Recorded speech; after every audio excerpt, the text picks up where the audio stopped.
This morning, a retired Catholic church in Duquesne, Allegheny County is now filled with classic retro arcade games and pinball machines. And reporter Carlos Flores spoke with the founder of the Church Arcade about how they hope to bring the community together with this new space.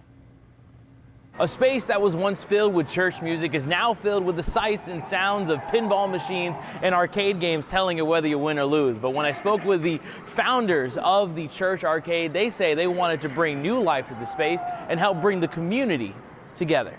A new business in Duquesne is getting in gear, putting their pedal to the metal, and are racing to bring people together.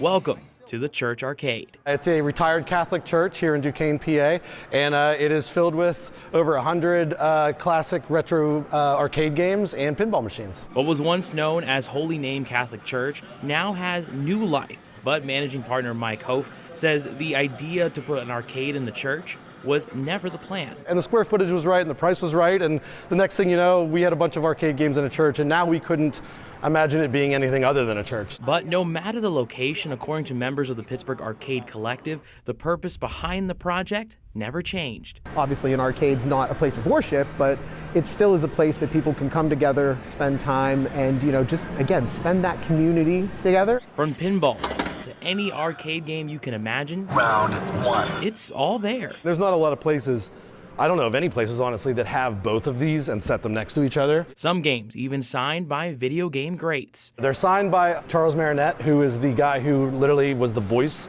of Mario. There are even converted confessionals that were turned into hangout spaces, meaning there is something for everyone. Hof and Haverluck say they hope the space will also become a staple in the Duquesne community. And this beautiful church that was here was an anchor in this community, and we're happy that now it can be something else, another place that people can come into. It can be a destination for people that maybe don't come to Duquesne very often. And while the team at the Pittsburgh Arcade Collective put the finishing touches together, it'll soon be game on in Duquesne. We're not really sure what the future looks like. We're going to take one day at a time and kind of see what the people that come into play have to say about it, what their reaction is. Come on in, come talk to us, come hang out, come make some new friends. The Church Arcade officially makes its grand opening this Saturday. But for now, covering Allegheny County right here in Duquesne, Carlos Flores, Pittsburgh's Action News 4. Oh, come on.